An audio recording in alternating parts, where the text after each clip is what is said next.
Hello, I am Diego, and today we are talking about the Boston Marathon and super shoes. Running the Boston Marathon is a big experience, right? And we all train a lot to run marathons. Believe me, I'm training more than ever to run the Boston Marathon, and I want to maximize my performance. And I think having the right running shoes, in this case, super shoes, it's gonna be not a key difference, but it's gonna help me achieve my goals and feel better during the run and after the run to recover faster and better to keep running throughout the year. The technology and the way I've been using running shoes over the years have changed a lot. I remember in 2008, I did my first 10K ever, a Nike organized race. And I can't even remember what shoes I used that time because it was just the trainers I have with me, the ones I use for everything, for walking, for playing, for going to the supermarket, for whatever. I trained in those shoes and I ran in those shoes.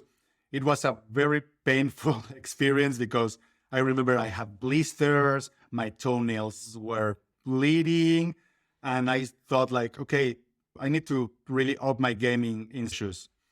So I started researching about shoes and I ended up buying a pair of New Balance 1080 specifically for racing. I learned that also that it's important or it's smart to have some shoes for training and some shoes for racing. I used those New Balance for a couple of years. Then I started to bought some Saucony Kinvaras. I think I have from the Kinvara 6 to the Kinvara 10 before I was able to buy a pair of super shoes. I fall in love with those shoes and I still use super shoes all the time during my races. The main reason I tried super shoes was because I was going to run the Toronto Waterfront Marathon with two goals.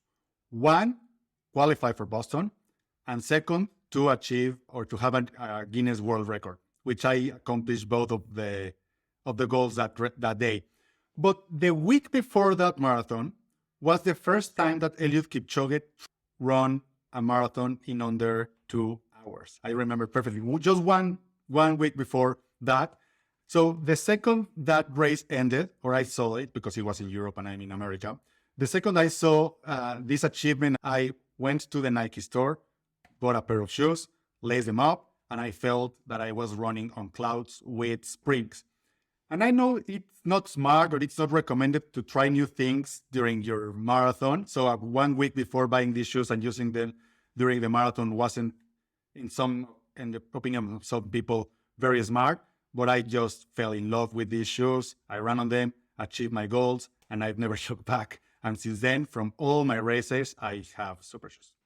I've tried a lot of different super shoes and bought some. I tried a lot of them on stores that they have a treadmill. You can use them for a few minutes.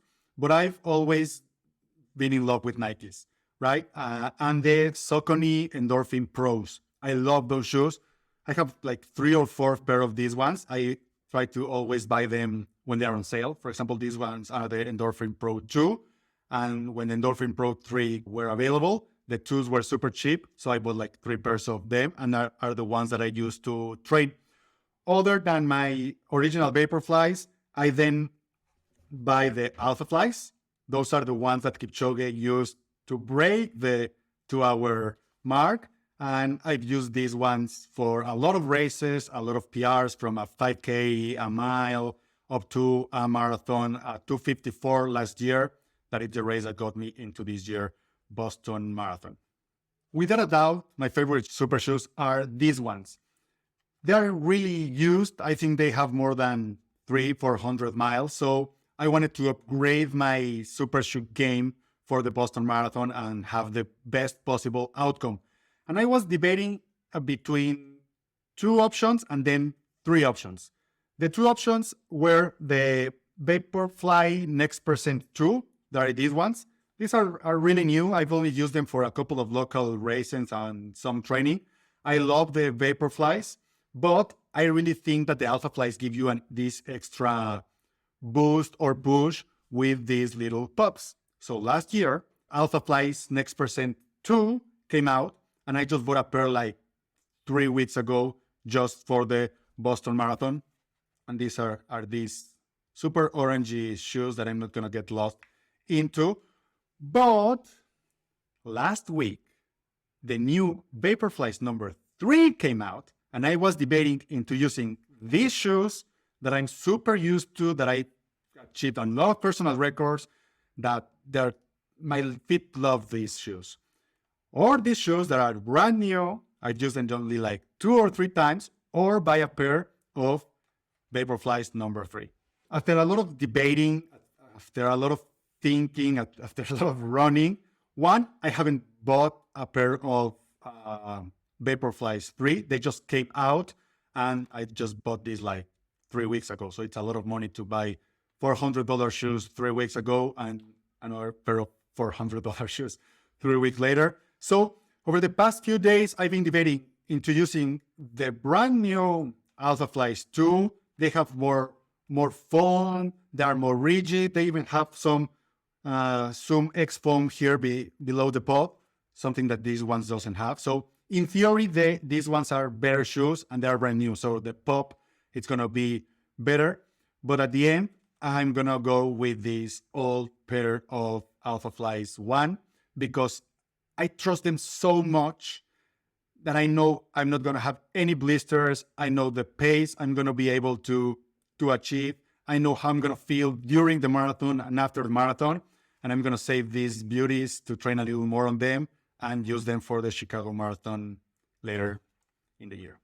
And other than speed, I think a lot of the benefits of using super shoes is how you're going to recover for the next race, right? Because I want to have the best possible outcome and result in Boston, but I'm also looking into running over the long run. I want to go back and to train as soon as I can to be ready for Chicago. So that's another reason I love super shoes. And yeah, they give you speed, they give you pop. But I think one really important thing, especially during a marathon, is that it's super easy, even with tired legs, to keep the pace going, right? Like they push you to keep the pace or to maintain the pace without much effort. So I've been talking to all my friends and the runners I coach to buy super shoes. Specifically, I love Nikes. I've tried Hoka's and Asics, and I love my endorphins, but just for training, for racing, when you really need that 4% extra or 2%, whatever the study you are looking at, that extra percent of fitness or improvement or speed that you're going to get with these shoes, it's really worth it to have these shoes only for racing. Use them as little as you can.